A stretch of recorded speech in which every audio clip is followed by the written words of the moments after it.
Welcome back. This is today's bits, and I'm Ashutosh sir.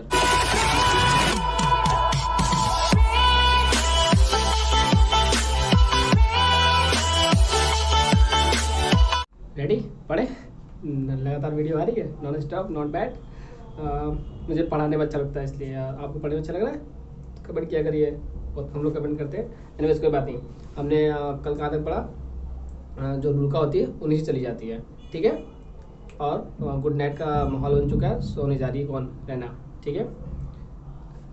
पढ़े तो background थोड़ा सा दिया हुआ है 4 लाइन का, उसके जस्ट लुका के डायलॉग के नीचे। रहना left alone takes off her fur cloak and throws it on the ottoman. Underline यहाँ से अंडरलाइन करिए। Takes off her fur cloak, और फर क्लोक को सर्कल कर लीजिए, and throws it on ottoman. अरे यार, हाँ ठीक है, बीच में टक्कर आने लगती है, सॉरी। तो यहाँ पे क्या है कि फर क्लोक, देखिए उसने फर जो पहना था उसने उतार दिया और उसको कहा रख दिया ऑटोमन में। देखिए मैं आपको ऑटोमन की पिक दिखा रहा हूँ, ये ऑटोमन होता है, एक तरह का सोफा होता है, ठीक है, उस समय का। अब उसने क्या पहना है, तो उसने अगर उसको हटा दिया तो उसने जो अंदर सूती का जो पहना था, जो मैंने आपको पहले वहाँ पे बताया था एक्ट फर्स्ट का, जब मैंने आप स्टार्टिंग की थी तब मैंने जो इंट्रोडक्शन आपको बताया था, तब मैंने आपको बताया था उसने क्या पहना था, ठीक है, याद आ गया। तो वही उसने अब पहना हुआ है, सफ़ेद कलर का सूती का कपड़ा, एक तरह का हल्का कपड़ा है, ठीक है। ये बहुत ही साइकोलॉजिकल टर्म से मेन है, आगे चल के समझ में आएगा। Then she goes to the chest of drawers. अब वो चेस्ट ऑफ ड्रावर की तरफ जाती है, and draws the portrait there with feelings that are beyond all expression. वो बहुत खुश है ना कि उसका जो पति होने वाला है, जिससे शादी होने वाली, जिससे वो बेथरोड होने वाली, जिसकी जो उसका मंगेतर है, वो एक जो बैटल ऑफ सिवेंजा का हीरो है, एंड वो बहुत ही लकी है कि जो बैरन ऑफ पुस्की में जो हीरो हुआ करते थे, इतने जो किवैलिस हो हीरो होते थे, मतलब एक तरह से बहादुर शानदार, वो उसका खुद का जो पति होने वाला है वो भी उतना ही शानदार, उतना ही जो है हैंडसम भी है और बहादुर भी है, ठीक। तो उसी चीज़ में बहुत खुश है, उसी फीलिंग के साथ वो जा रही है। चेस्ट और बगल में एक पोर्ट्रेट रखा हुआ था ना, पोर्ट्रेट रखा था कि नहीं रखा था, तो उसमें जो है एक फोटो बनी हुई, किसकी? सर्जियस की बनी हुई है, with the feeling that are beyond all expression. She does not kiss it or press it to the her breast. She does not kiss it or press it to her breast. इसमें not लगा हुआ है, I think sir यहाँ पे she does होना चाहिए। She does kiss it or press it to the her breast or strew it or any mark of bodily affection, but she takes it her in hands and elevates it like a princess. मेरे ख्याल से इसका मतलब उसने सिर्फ, मेरा ख्याल से इसका मतलब ये है कि उसने केवल उसको फोटो को चूमा या उसको गले में नहीं लगाया, केवल उसने उसको क्या किया, ऊपर ऐसे करने, ऐसे करते हुए, ये मेरा राही, मेरा प्रिंस है, मेरे ऐसे करते हुए पूरे रूम में जो थोड़ा सा उसने घूमा, और लाइक अ प्रिंसेस। प्रिंसेस मतलब हुआ ही कि एक तरीके उसकी पूजा आराधना करना कि ये मेरा पति, ये मेरा पति, ये मेरा पति, ठीक है, वैसा वाला। अब डायलॉग रहना, looking at the picture, उसको देखते हुए, oh I shall never be unworthy of you and anymore, my soul's hero, never never, underline करिए, अंडरलाइन नहीं, गोला बना दीजिए इसको। my soul's hero, क्वेश्चन आएगा, who is Rena's soul's hero, who is Rena's soul's hero, अब confirm आएगा, जब कभी एग्जाम में किसी से पूछा जाता है तो ये आता है, तो यहाँ पे उसका सोल्स हीरो कौन है? सर्जियस। क्लियर हो गया, आगे चलते हैं। Oh I shall never be unworthy of you any more, मैं तुम्हारे लिए उतनी ज़्यादा लोहे लायक नहीं रही हूँ। My soul hero never never, मैं कभी नहीं थी। She replaces it reverently and then she selects a novel from the little pile of books. She turns over the leaves dreamily, finds her page, turn the book inside out at in the and with a happy of sigh, also खुश है बहुत ज़्यादा, gets into the bed and prepare to read herself to sleep. But before abandoning herself to fiction, she raises her eyes once more, thinking of the blessed reality and murmurs. देखिए मैं एक बार में इसलिए पढ़ देता हूँ ताकि मुझे समझाने में आसानी हो। देखिए इसमें काम चीज़ क्या थी, काम is little pile of books, वो किताब किताब करी जो फोटो ली हुई है उसने उसको साइड में रख दिया, और जो वहाँ पे चेस्ट और ड्रावर्स में जो किताबें रखी हुई थी ना नॉवेल्स की, उसमें उसने एक किताब उठाई, नॉवेल उठाई, और फिर लेटने चली गई। वहाँ उसने थोड़ा लेटा और अपनी किताबें देखी, वो पन्ना खोला जिसमें शायद उसने लास्ट टाइम जहाँ तक पढ़ा था, उसने फाइंड हर पेज लिखा हुआ है ना, उसने वो पन्ना ढूंढा जहाँ तक उसने पढ़ा था पिछली बार। टर्न द बुक्स इन out and at and with happy of sigh. वो बहुत खुश है। क्यों खुश है? क्योंकि उसकी रियलिटी, वो जो उसका इमेजिनेशन था कि हीरो ऐसे होते हैं, हीरो ऐसे होते हैं, वो रियलिटी में हो गया है ना उसके अकॉर्डिंग और उसकी मदर के अकॉर्डिंग। तो वैसा हुआ है, इसलिए वो बहुत खुश है। Happy Sai gets in the bed and prepares to read herself to sleep। और अपने आप को तैयार करती है पढ़ने के लिए ताकि जल्दी वो सो जाए। Prepares to herself read to sleep। अब वो सोने लग, जब वो पढ़ेगी तो सो जाएगी पक्का। But before abandoning herself to a fiction, इससे पहले कि वो सपनों की दुनिया में या फिक्शन की दुनिया में जाए, she raises her eyes once more। Once more यहाँ से मतलब ये कि एक बार फिर अपने आप को वो कंफर्मेशन करती है कि वो सच में रियलिटी में उसके साथ ऐसा हुआ है ना। थिंकिंग ऑफ ब्लेस्ड रियलिटी, देखो लिखा भी है ब्लेस्ड रियलिटी एंड मोमर्स। और वो जो है बहुत मरण होता है, भुनभुनाना है, यहाँ पे बहुत धीरे बोलना है। माई हीरो, मेरा हीरो, हिंदी में हीरो ही होगा मेरा चाम, मेरा प्रिंस, मेरा डार्लिंग एंड ऑल दैट। ठीक है, मेरा हीरो, माई हीरो। कौन? सर्जियस को लेकर के। अब आती है बात, ये मेरा फेवरेट सेक्शन है। A distant shot breaks the quiet of the night। जो रात की जो शांत रात थी, वो शांत रात को भंग कर देता है, एक तरह से डिस्टर्ब हो जाती है। किससे डिस्टर्ब हो जाती है? शॉट से, गन शॉट की आवाज़ होती है।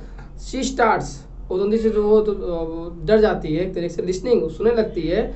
एंड 2 more shots, दो और गोलियां दखती हैं या फिर चलाई जाती हैं। Much nearer follow, startling her so that she scrambles out of the bed and hastily blow out the candle on the chest of drawers। उसने कहा था ना मदर से अपनी कि कोई आवाज़ सुनाई देगी तो मैं बत्ती बुझा दूंगी और अपने आप को जो है कंबल के अंदर कर लूंगी। उसने वही किया। तो वो बाहर उठी, बेड से ऊपर उतरी, चेस्ट और ड्रॉवर की बत्तियाँ बुझाई। ठीक है, चेस्ट और ड्रॉवर जो रखी थी, जो कि वो तो बेड के पास ही था ना चेस्ट और ड्रॉवर। आगे चलते हैं। Candle chest of drawer, then putting her fingers in the ears, और अपने उंगलियों को जो उसने कान में डाल लिया। सी रन द ड्रेसिंग टेबल। अब ड्रेसिंग टेबल तो क्यों गई वो? क्योंकि दूसरी कैंडल उधर रखी हुई है। Dressing table blows out light there, वहां की जो लाइट है उस कैंडल की, उसको भी बुझा दिया। And her is back to the bed in the dark, और अंधेरे में ही जो है अपने बेड पे आते हो वापस। Nothing being visible but the glimmer of the light in the pierced ball before the image. कुछ भी कमरे में नहीं दिखा था, सब जगह अंधेरा हो चुका था। बट तो जो होता नहीं कि अगर सब जगह अंधेरा हो जाए तो कहीं ना कहीं कमरे से कोई ना कोई रोशनी जो है आती रहती। बस वही जो हल्की फुल्की रोशनी थी, चांदी रोशनी थी, वही आ रही थी। Visible but the glimmer of the light in the pierced ball before the image and start light seen through the slits at the top of the shutters.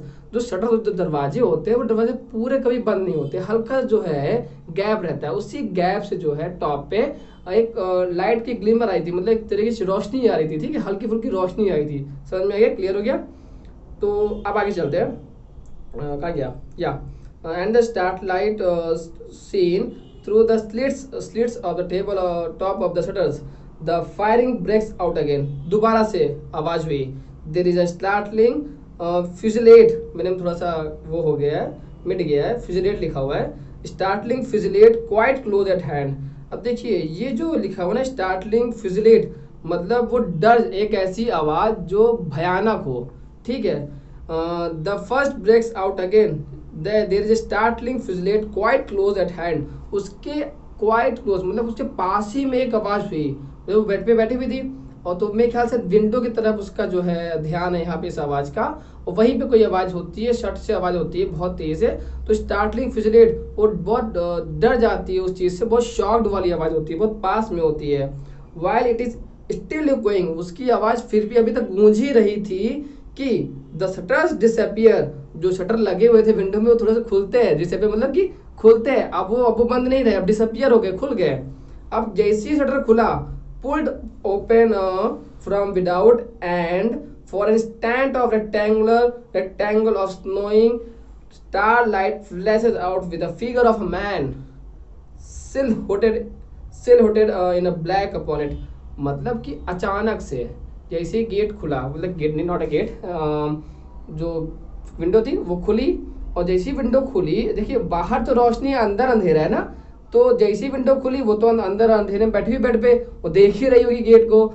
और जैसी खुला गेट, वैसी एक रेक्टेंगुलर शेप, कॉमन बार rectangular shape की खिड़की रही होगी, तो वो जो है चमकती है थोड़ी, क्योंकि चांदी रात है, थोड़ी चमक आती है कमरे में, और फिर थोड़ी गायब हो जाती है। वही लिखा हुआ है silhouetted in the black upon it, अचानक से अंधेरा जो है उसमें से होता है और फिर वो बंद हो जाता है। आगे द शटर्स क्लोज इमीडिएटली, देखिए लिखा हुआ है द शटर्स क्लोज इमीडिएटली, तुरंत ही वो बंद हो जाता है। Then the room is dark again, और फिर से रूम में क्या जाती है, अंधेरा, मतलब कि कोई तो आया।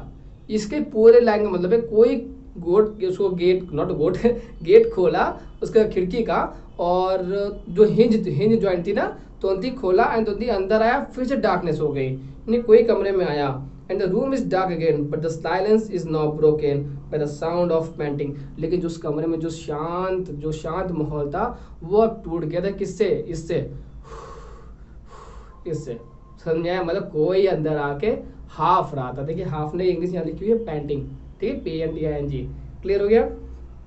Then there is a scratch and the flame of a match is seen in the middle of night, middle of the room, मतलब कि बीचों बीच किसी ने जो है मैच चलाई है। देखिए मैंने जब अपने स्टूडेंट्स को पढ़ाया था ये लाइन, तो मैंने उनको ये बताया था, मुझे समझ में नहीं आया कि माचिस उसको मिली कहाँ से। अब मुझे समझ में आएगा उसको माचिस मिली कहाँ से। जो फौजी लोग होते हैं वो अपने जो है कपड़ों में लाइटर लेके चलते हैं, तो अब के समय के लोग लाइटर लेके चलते हैं, उस समय के लोग जो है मैच बॉक्स लेके चलते थे। मैंने अभी जो है कल परसों में इसको थोड़ा पढ़ा, तो मैं देखा कि क्या क्या ले जाना बहुत ज़रूरी होता है। तो हर एक फौजी के पास एक मैच बॉक्स होता है, तो वही मैच बॉक्स उसके पास था जो उसके वर्दी में हो रहता है। Then there is a scratch, उसने उसको जलाया कमरे में उस माचिस को, तो and the flame of a match is seen in the middle of night, और तुरंत ही वो जो है कमरे में अंधेरा है, तो आप जलाओगे माचिस तो दिखने लगेगा ना, कोई और देख लेगा, आप नहीं देख पाओगे उसको लेकिन कोई और आपको दूर देख लेगा। अब रैना कहती है क्रॉचिंग ऑन द बेड, मतलब बेड को जो है पकड़ के थोड़ा सा बगल साइड होके क्या कहती है, who's there, the match is out instantly, और बुझ जाती है। ठीक है, क्या माचिस ज़्यादा थोड़ी जलती है। अब क्या करिए, who's there who is that, वहाँ कौन है, कौन खड़ा है वहाँ पे, अ मैन्स वॉइस, एक आदमी की आवाज़ आती है। In the darkness subdued but threatening, मतलब अंधेरे से एक आवाज़ निकलती है, मतलब आगे की ओर, मतलब आगे की ओर मतलब सुनाई देगी। सबजुअली मतलब होता है एक डर भरी आवाज़, थ्रेटनिंग उसको डराते हुए, don't call out or you will be shot, you will be shout, you will be shout, नहीं you will be shot, not shout, ऐसा जो यूट हो गया, ठीक है, ऐसा जो टी, otherwise don't call out or you will be shot, आवाज़ मत करो अदरवाइज तुम्हें गोली मार दूंगा। बी गुड, अच्छी बनी रहो, and no harm will happen to you, तुम्हें कुछ नहीं होगा। She is her leaving her bed, तुरंत ही उसने जो है जैसे सुना उसने बेड ही छोड़ दिया अपना, and making for the door, अपने आप को कहा वो जो है दरवाजे की तरफ भागने के लिए आगे बढ़ी। Take care, it's no use to try to run away, संभल के, कोई फायदा नहीं है भागने का। वो देख रहे हैं ना उसको कि वो जा रही है ना, बट हु, लेकिन है कौन, तुम हो कौन, द वॉइस, तो आवाज़ एक आती है फिर से, remember if you raise your voice my revolver will go off, अगर तुमने अपनी आवाज़ उठाई या तुमने आवाज़ बढ़ाई या चीखी तो मैं तुम्हें गोली मार दूंगा, my revolver will go off. Clear हो गया, कमांड देते उसने बोला ये बात। Striking a light and let me see you, मतलब कि लाइट जलाओ मैं तुम्हें देखूं, ठीक है, striking a light let me see you, मुझे तुम्हें देखने दो। डू यू हियर, तुमने आवाज़ सुनी, another moment of silence the darkness and the street is to just short travel, तो जो है फिर से शांत हो जाते हैं। तुम बोला ना कि लाइट जलाओ मुझे तुम्हें देखने दो, तो फिर से शांत होता है, ना वो बोल रहा है ना तो वो रहना बोल रही है कुछ, तो 2-3 सेकंड में फिर से जो है मौन छा जाता है। Then she lights a candle, अब देखिए ये पूरा जो पैसेज है यहाँ से जैसे वो लाइट जलाएगी ना, पूरा पैसेज जो साइकोलॉजिकल जाएगा, पूरा साइकोलॉजी जाएगा, यहाँ माइंड में आएगा दोनों लोग के, वो लिखा गया है। तो बहुत ध्यान समझिएगा, बहुत ही टफ वर्ड्स भी आएंगे, मैं क्लियर करता चलूंगा, लेकिन बहुत ध्यान समझना है आपको, ठीक है। और बहुत ही अच्छा लिखा जीवी साहब ने इसको। Then she lights a candle, उसने लाइट जलाई, कैंडल लाइट जलाई, and the mystery is at hind, अब मिस्ट्री एट हिंड मतलब जो मिस्ट्री बनी हुई थी कि रहने के माइंड में कि वो कौन है, और जो मैन था, जो आदमी था वहाँ पे, उसके माइंड में जो बनी हुई कि ये कौन है, कैसी दिखती है, उन दोनों माइंड में एक मिस्ट्री बनी हुई ना, वो अब खत्म ही होने वाली थी। He is a man about 35, अब ये किसका पॉइंट ऑफ व्यू है, रैना का पॉइंट ऑफ व्यू है कि वो लगभग जो है 35 का रहा होगा, इन डेप्लोरेबल प्लाइट, एक बहुत ही बेकार हालत में, bespattered with mud and blood and snow, उसके कपड़ों में जो है मिट्टी लगी हुई है और जो है यहाँ खून लगा हुआ है, स्नो बर्फ भी लगी हुई है कहीं ना कहीं। His belt and the strap of strap मतलब तो जो कमरबंद में जो हम गोलियां रखते हैं ना, जो कमरबंद मतलब कमरबंद में एक पैकेट होता है, उसमें लोग क्या लगते हैं, अपनी बंदूक रखते हैं। कोई नाक क्यों खुजवा दी जब वीडियो बनाते हैं तो पता नहीं क्यों। चलो आगे चलते हैं। इन अ deplorable plight, spattered with mud and blood and snow, his belt and the strap of his revolver, जो उसके रिवॉल्वर का जो केस था उसकी बात हो रही है। Keeping together the torn ruins of the blue tunic of the Serbian artillery officer। देखिए सर्बियन आर्टरी ऑफिसर को सर्किल कर लीजिए, और इसमें क्या लिखा हुआ है कि वो लगभग 35 का रहा होगा, अबाउट अ मैन ऑफ 35 साल का मैन रहेगा, उसकी हालत खराब है, बेस्ट पैटर्न, उसमें मिट्टी उट्टी लगी हुई है उसके कपड़ों में, जो उसने बेल्ट पहनी हुई है, जो उसका जो रिवॉल्वर का केस है, स्ट्रैप है, वो जो है एकदम जैसे फट गया है, जैसे खींचा हुआ सब फट गया, torn rags of the blue tunic, और जो उसकी जो है ब्लू कलर की जो वर्दी है जो उसको मिली हुई है, ब्लू जो है वर्दी, वो भी जो थोड़ी सी फटी हुई है, खींचा ना किसी ने खींचा वींचा ऐसे कुछ ब्लू, यहाँ लिखा हुआ है टॉर्न लिखा हुआ है ना, टॉर्न मतलब फटा हुआ। तो tunic of the Serbian artery officer, जो ब्लू ट्यूनिक जो वर्दी पहनी है वो किसको मिलती है उस समय, सर्बियन आर्टरी ऑफिसर। देखिए यहाँ पे एक आर्टरी ऑफिसर मतलब आर्टरी मतलब होता है वो ऑफिसर जो बड़ी बड़ी बंदूकों, तोपों को, मशीन गन को जो चलाते हैं ना, उनको आर्टरी ऑफिसर कहा जाता है। क्लियर हो गया, आगे चलते हैं। all that the candle light and his unwashed, unkept condition make it possible to discern is that he is a middling stature and an undistinguished appearance। मतलब क्या हुआ इसका कि ये सारी जो बातें उसके जो देख रही थी उसको, वो आराम से ये बात तो जिसको डिसन लिखा हो, डिसन मतलब होता है दिखना, देख के किसी को समझ जाना है, जो चीज दिख रही है उसको डिसन कहा जाता है। कैंडल लाइट एंड हिज अनवॉश, जो भी खुद भी धुला नहीं है, uncapped condition make it possible, ये देखने से पूरा जो है साफ साफ पता चल रहा है कि वो middling stature and undistinguished appearance, middling कोई मामूली इंसान यानी कोई मामूली सोल्जर, एक तरीके से मामूली soldier, undistinguished appearance with strong neck, गदर एकदम स्ट्रॉन्ग नेक एंड कहा गया हाँ, and strong neck and shoulders, उसके बड़े shoulders, roundish obstinate looking head covered with short crisp bronze curls, मतलब क्रिस्प ब्रॉन्ज कर्ल्स, उसके बाल जो थे इसका कलर लिया हुआ है क्रिस्प घुंघराले क्रिस्प ब्रॉन्ज कर्ल्स, छोटे छोटे बाल थे, फौजी लोग के छोटे बाल होते हैं।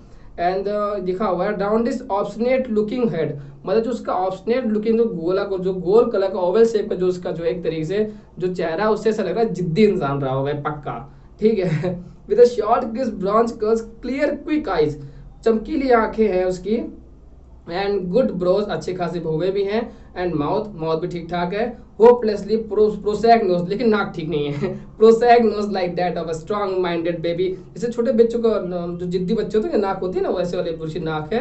Trim soldier like carriage and energetic manner, and with all his wits about him in spite of his desperate predicament, even with a sense of humor of it, okay, without however the least intention of trifling with it or throwing away a chance reckoning up what he can guess about रहना। यहाँ तक पढ़ते हैं।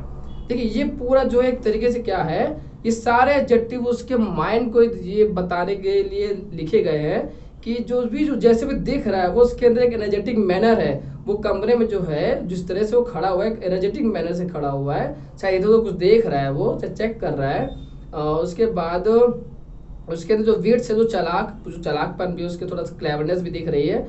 And his wits about his in spite of desperate predicament even with a sense of humour, देखिए predicament के बाद colon लगा हुआ है, तो डेस्परेट प्रेडिकमेंट मतलब होता है कि उस जो वक्त है वो वक्त काफी उसके लिए जो है मतलब आसान वक्त नहीं है ना, वो भाग रहा है, तो उसके लिए वो वक्त भी क्या है, वो चीजों को देख रहा है, समझ रहा है कहाँ पे खड़ा है, क्या है, कितनी दूरी है। एक फौजी लोग ऐसे होते हैं, ठीक है, वो तो उस सिचुएशन में भी वो गुड सेंस ऑफ ह्यूमर का इस्तेमाल करते हुए without however the at least intention of trifling with it throwing away a chance, उसको एक मौका मिल तो रहा है उस लाइट की जो लाइट जलाई अभी रैना ने, कि वो रैना के साथ क्या रेपनिंग मतलब क्या जांच पड़ताल कर पाएगा, क्या वो उसके बारे में जान पाएगा कि कितनी उसकी एज है, about the Raina, her age, her social position, her character and the stand off which she frighten he continues more politely but still more determinedly, मतलब ये पूरे भाव माइंड में चल रहे हैं उसके आदमी बाप रे बाप।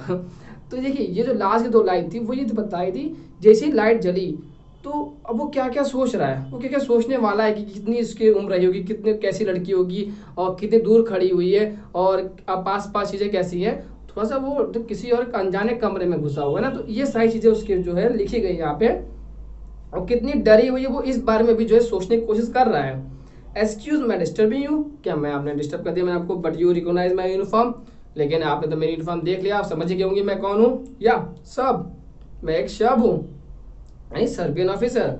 If I am caught I shall be killed, means do you understand, मतलब कि अगर मैं पकड़ा गया मैं मार जाऊंगा। और डू यू अंडरस्टैंड से पहले मिसिंग नहीं लिखा, मतलब कि समझाते हुए डू यू अंडरस्टैंड, क्या आप इस बात समझे, तो आपको ये बात समझ में आ रही है। आगे रहना, yes the man, well I don't intend to killed, I don't intend to get killed if I can help it, मैं मरना नहीं चाहता अगर मैं मदद कर सकता हूँ तो, मतलब मेरा इसमें कोई मतलब मेरा इच्छा नहीं कि मैं अभी मारा जाऊँ, ठीक है, मतलब उसके पकड़वाने की भी इच्छा भी नहीं है। Still more from do you understand that, मतलब देखो डैड को लिखा गया ऐसे, देखिए ये थोड़ा लिखने का तरीका है। जब कोई लेटर को दूर दूर लिख दिया जाए तो आपको उसको स्ट्रेस देते हुए पढ़ना होता है। डू यू, देखो लिखा, मैं इसको ऐसे पढ़ता हूँ, ये डैड लिखा हुआ, ये भी डैड लिखा हुआ है, ये दूर दूर लिखा हुआ, ये पास लिखा हुआ है, देखिए मैं पढ़ता हूँ, डू यू अंडरस्टैंड दैट, ठीक है, डू यू अंडरस्टैंड दैट, समझ में आया आपको कैसे पढ़ना होता है, क्लियर हो गया, ठीक है। फिर बोलता है do you understand that, he lock the door quietly, अब वो जो गेट था जहाँ जिस तरह उन पे रहना भारी थी तो उन्हें जाके चुपचाप से उसको जाके बंद कर देता है, बहुत धीरे से बंद करता है ताकि कोई ऊपर ना पाए, ना ही वो बाहर जा पाए। आगे चलते हैं, रहना डिसडेनफुली, आई सपोज नॉट, मतलब कि उसको जो है उसकी तरह से इंसल्ट करते हो, नहीं आई सपोज नॉट, मैं नहीं समझी। She draws herself up superbly and looks him straight in the face, adding with the cutting emphasis, मतलब उसकी आंखों में सीधा देख रही थी, ये समझाने के साथ ये दिखाने के लिए मैं डर नहीं रही हूँ, ठीक है।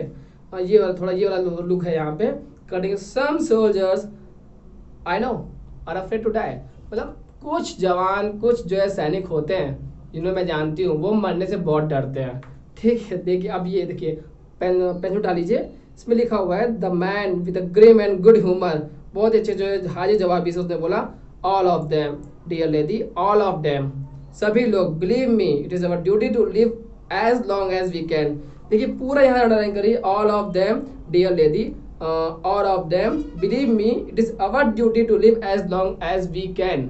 ये फिलोसफिकल लाइन है जो कि given by GV Shaw from the character of the man, ठीक है, किसन में आ गया ये, जिसने यहाँ से पूछा कि सभी लोग डरते हैं, सारे के सारे जितने भी जो है योद्धा होते हैं, जितने भी जो है सोल्जर होते हैं, सब डरते हैं मरने से, ये हमारी रिस्पॉन्सिबिलिटी बनती है कि हम तब तक जिंदा रहें जब तक कि हम रह सकते हैं। देखिए ये पहला कॉन्फ्लिक्ट होगा रैना के माइंड में, जो उसके आइडियल्स, जो उसकी सोच है कि कैसे हीरो जो हीरो होते हैं, बायरन पुस्किन जो उसने किताबें पढ़ी हैं, जो ब्रेव हीरो होते हैं, जो आइडियल्स उसने बना के रखे हैं ना, उसमें पहला कॉन्फ्लिक्ट होगा ये, जो उसके अंदर मन में संघर्ष करेगा, क्या ऐसे लोग भी होते हैं, क्या ऐसे जवान भी होते हैं, क्या ऐसे जो है सैनिक भी होते हैं, ये पहला कॉन्फ्लिक्ट होगा, यहाँ से स्टार्ट होगा।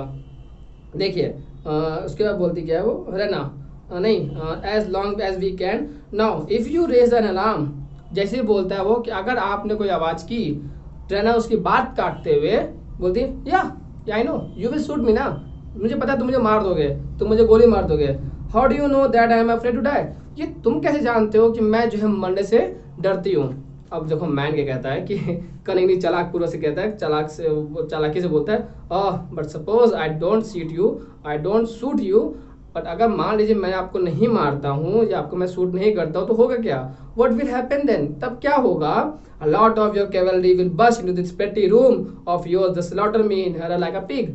अब बहुत सारे जो कैवलरी जिसे जो ढूंढ रहे हैं ना मुझे, जो घुड़सवार लोग सैनिक लोग हैं, वो इकट्ठा आपके कमरे में आ जाएंगे, इस बहुत ही प्यारे कमरे में आ जाएंगे और मुझे यहाँ पे काट डालेंगे, स्लॉटर लाइक अ पिग, जैसे सुअर काटा जाता है ना वैसे मुझे यहाँ पे काट देंगे। आगे क्या बोल रहा है कि for I will fight like a demon, लेकिन फिर भी मैं एक राक्षस की तरह, एक डिमॉन की तरह लड़ूंगा मैं उनसे।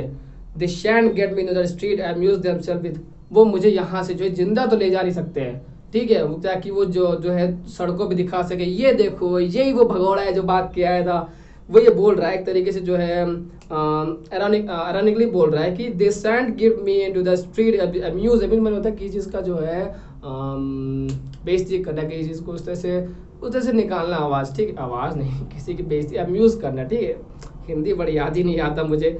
Amuse themselves with I know what they are, मैं जानता हूँ वो लोग कैसे, मतलब वो सैनिक कैसे, मैं अच्छे से जानता हूँ। Are you prepare to receive that sort of company in your present undress. देखिए ये रही फिलोसफिकल लाइन कि आप तैयार हैं उन लोगों को इस कमरे में वेलकम करने के लिए अपनी इस प्रेजेंट अनड्रेस में, मतलब कि जो उसने बहुत हल्का कपड़ा पहना हुआ था ना, तो क्या आप तैयार हैं उनको ऐसे वेलकम करने के लिए। देखिए यहाँ से देखिए ब्रैकेट बनता है, तो यहाँ से क्या होता है, Raina suddenly conscious of her nightgown गाउन। ओ तोंती रैना क्या करती है, अपने नाइट गाउन को देखती है, उसको भूल ही गई थी उस नाइट गाउन, वो बहुत हल्का कपड़ा पहनी, वो भूल चुकी थी, वो बात ही भूल गई थी। सडनली उसको याद आता है, इंस्टिंक्टिवली श्रिंक्स, और थोड़ा सा वो ऐसे कर लेती है, थोड़ा सा समझ जाइए, लड़की अगर देख रही तो समझ जाइए, लड़के देख रहे तो भी समझ जाइए, तो सब अपने आप को ऐसे कर लेती है, ठीक है, क्लियर हो गया, ऐसे कर लेती है। And then gathers it more closely about neck, अपने नेक के पास से वो बहुत ज्यादा अपने आप को क्या कर लेती है, क्लोज कर लेती है, ठीक है, क्लियर हो गया। ही वॉचेस हर, वो उसको देख रहा था, एंड एड्स प्रेसली, और थोड़ा सा रहम नहीं, निर्दयता पूर्वक कहता क्या है वो, हार्डली प्रेजेंटेबल, या लेकिन देखिए ये सटारिकल था कि चलिए ऐसे ऐसे ऐसे आप उनको रिसीव करेंगे, हार्डली प्रेजेंटेबल, हार्डली प्रेजेंटेबल मतलब मुश्किल से ही आप दिखा पाएंगे अपने आप को ऐसे, है ना, क्यों बोल रहे हैं ना वहाँ पे हार्डली प्रेजेंटेबल, या सी टर्न्स इनटू द ऑटोमैन, अब ऑटोमैन की तरफ भागती है, उस सोफे की तरफ भागती है, क्यों भागती है, उसने वहाँ पे क्या रखा हुआ है, वो अपने उसने अपना क्लोक रखा हुआ है, क्लियर हो गया, उसने अपना फर क्लोक जो रखा था वही रखा हुआ था ना, अब उसको उठाने के लिए भागती है वहाँ उस तरफ, तो अंतिम क्या होता है, ही रेजेस हिज पिस्टल, वो अपनी जो बंदूक उठा लेता है, एंड चिल्ला के बोलता है स्टॉप स्टॉप, वहीं रुक जाइए, वेयर आर यू गोइंग, जा कहाँ रही हैं आप, उसको तो पता ही था रहना, within just only to get my cloak, मतलब आराम से बोलती बस मैं क्लोक लेने जा रही हूँ। The man passing swiftly in the ottoman and snatching the cloak, a good idea, या तो वो जाता है क्लोक की तरफ बढ़ता है, उसको उठा लेता है, कहता है ये अच्छा आइडिया है, ये सही चीज है, I will keep the cloak, मैं इसको रख लेता हूँ, and you will take care that nobody comes in and sees without you, और आप इस बात का ख्याल रखो कोई भी कमरे ना आ पाए, ना आपको ऐसे देखे, मतलब एक तरीके का ब्लैकमेल, समझ रहे हैं ना आप इसको। This is a better weapon, देखिए फिर इसको अंडरलाइन करिए, बहुत बहुत ही मेन लाइन है ये, this is a better weapon than the revolver, मतलब कि क्वेश्चन किस तरह आएगा, which weapon is used by a man in the arms and the man play towards Raina या for रैना, किस वेपन का इस्तेमाल किया गया था, तो वहां पे रिवॉल्वर लिखा रहेगा, सबसे पहले लिखा रहेगा और सबसे ज्यादा टिक करेंगे, लेकिन आंसर क्या होगा, क्लोक या कोट या फर कोट, ये आंसर होगा, क्लियर हो गया, ये माइंड में रखिए, ठीक है, आप याद, तो ये आएगा, मतलब आता तो है, पता नहीं कब आएगा लेकिन आएगा, आप याद, आप जो मुझसे पढ़ रहे हैं वो जरूर लगा लेंगे, ठीक है, ये वेपन वो यूज करता है किसी खिलाफ, रहना के खिलाफ। He throws the pistol down the ottoman, और वो जो पिस्टल होती है वो रख देता है और उसको ले लेता है, मतलब क्लोक रख देता है, पिस्टल को वहां पे रख देता है ऑटोमैन पे, रहना रिवोल्टेड, वो थोड़ा विद्रोह करते हुए, मतलब थोड़ा सा जो है उसको मना करते हुए, it is not a weapon of a gentleman, ये कोई जो एक आदर्श इंसान का, जेंटलमैन इंसान का तो कोई वेपन नहीं होता है कि आप एक लड़की को जो है उसको जो है अपनी इज्जत या आबरू ढकने के लिए कपड़ा ही ना दे, ठीक है, समझ में आ गया। The man it is good enough for a man with only you to stand between him and death, ये उस आदमी के लिए तो बहुत ज्यादा अच्छा वेपन है जो आप में और मौत के बीच में खड़ा हो, ये उस आदमी के लिए सही वेपन है। ये किसने किसने कहा, ये कहा था द मैन ने, ठीक है, हमें उसका नाम नहीं पता, दिखा भी तो नहीं है, आगे चलते हैं। As they look at one another for a moment, वो एक दूसरे को कुछ पलों के लिए देखते चुपचाप रहते हैं, रहना hardly able to believe that even a Serbian officer can be so cynically and selflessly unchivalrous, या unchivalrous बोल सकते हैं, unchivalrous ज़्यादा सही लगेगा, unchivalrous they are startled by sharp, नहीं unchivalrous तक पैसे समझाते हैं वहाँ को, वो बहुत ही मेन लाइन है। अब रैना को ये बात मतलब हजम नहीं हुई कि कोई आदमी जो है इस तरीके से भी हो सकता है, कोई सर्बियन ऑफिसर, देखिए अब यहाँ पे जो सिनिकली वर्ड यूज हुआ है ना, यहाँ पे सिनिकली वर्ड को समझना पड़ेगा, थोड़ा फिलोसफिकल वर्ड है ये, सिनिकली वर्ड यहाँ पे ये एम्फेसाइज करता है, ये समझाने की कोशिश कर रहा है रैना के पॉइंट ऑफ व्यू से कि कोई सर्बियन ऑफिसर इतना भी ज्यादा मतलब कठोर अंदाज हो सकता है कि वो पिघल ही नहीं रहा है मेरी सुंदरता, मतलब जो मतलब एक लड़की हो करके आप समझिए कि आप सुंदर ही बहुत हो, बहुत सब कुछ हो, लेकिन एक मैन उस चीज को देख ही नहीं रहा, मतलब उस सुंदरता को नहीं देख रहा है। वो सेल्फिश होकर क्या कर रहा है, उसने उसको कोट क्यों लिया है, मतलब एक देखिए दो पॉइंट ऑफ व्यू यहाँ से। एक है कि मैन का पॉइंट ऑफ व्यू है कि वो बचना चाहता है, इसने उसने कोट लिया, लेकिन वो ये नहीं चाहता कि उसको इस हालत में देखे, उसका वो इंटेंशन ही नहीं है। उधर ही जो है रहना ये सोच रही है कि हाँ ये उसका इंटेंशन नहीं कि मुझे वो ऐसा देखे, वो जो है ऐसा इसलिए कर रहा है ताकि कोई अंदर ना आए। तो उसको ये चीज डाइजेस्ट नहीं हो रही है सो रैना को, कि even the Serbian officer can be so cynically and selfishly unchivalrous. ये लाइन समझ में आई, ये बहुत इंपॉर्टेंट लाइन है, अगर आप समझ गए तो अच्छी बात है, टाइम लगता है समझने में। They are startled by sharp fusillade in the street, फिर से एक आवाज होती है, कौन सी स्ट्रीट में, आवाज शॉर्ट मतलब ख्याल से बंदूक की आवाज होती है, फिर से होती है।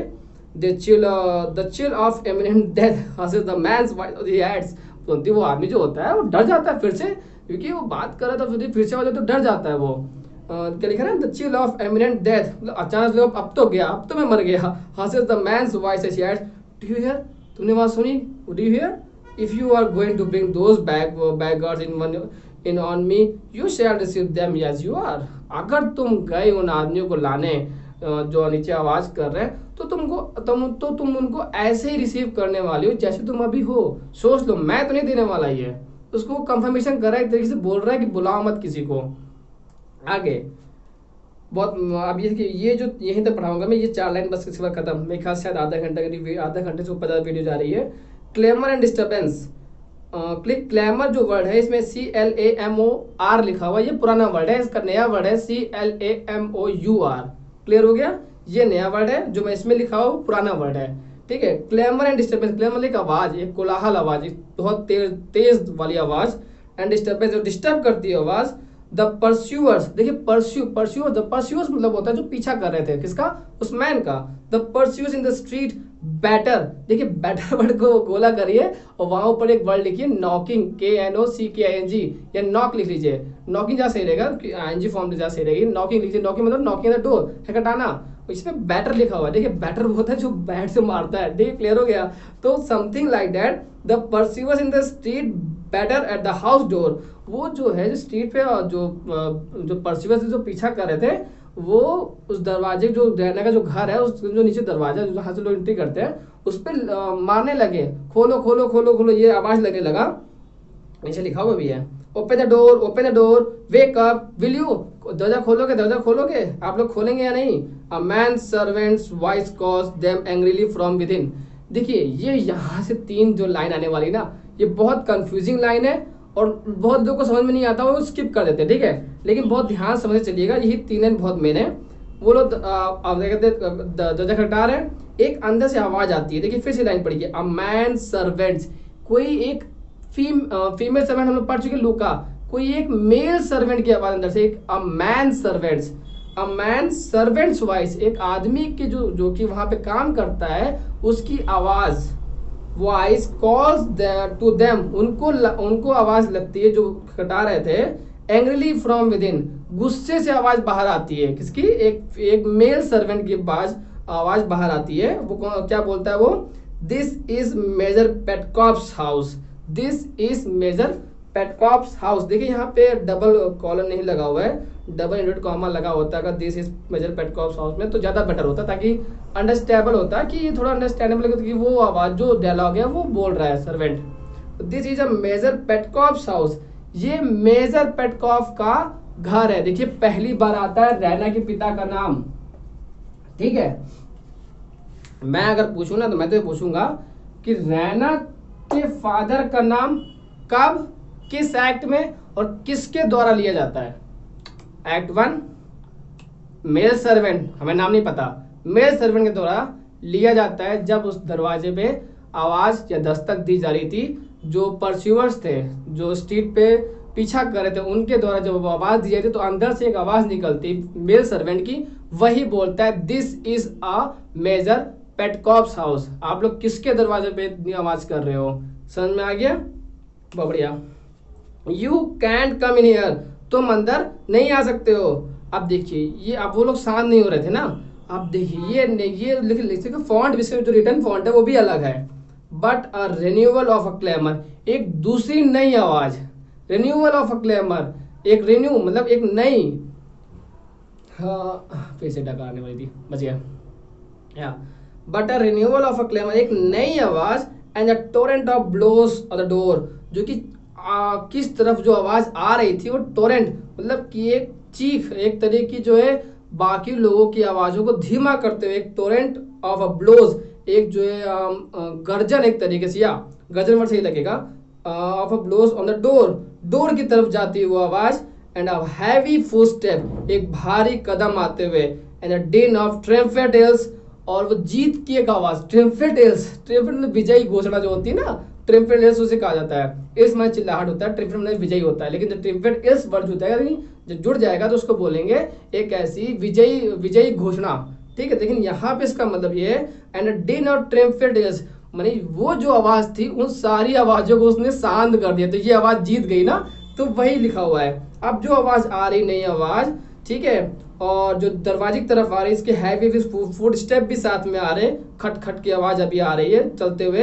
एंड अ ट्रेन और triumphant else dominated at the last of voice Catherine. किसकी आवाज थी ये? कैथरीन की आवाज थी। दो वॉइस एक साथ जो है क्या कहूंगा अल्टरनेट मैनर में, या पहले किसकी? मेल सर्वेंट की, उसके बाद कैथरीन की। कैथरीन की आवाज जो है रेन्यूअल वॉइस होती, सारी आवाज को कम कर देती। वहां जितने लोग आवाज कर रहे थे वो क्या बोलती है? इंडिग्नेंटली एड्रेसिंग एन ऑफिसर, वो गुस्से से एक ऑफिसर से बात करते हुए बोलती है, what does it this mean sir, ये क्या हुआ, इसका क्या मतलब है? Do you know where you are, क्या आपको पता भी आप कहाँ खड़े हुए हो? The noise of sighs suddenly, सभी आवाज शांत हो जाती है। ओ माय गॉड, काफी चपड़ा ले रहे हैं हम। हाँ, मुझे प्ले पढ़ने में बहुत पसंद है।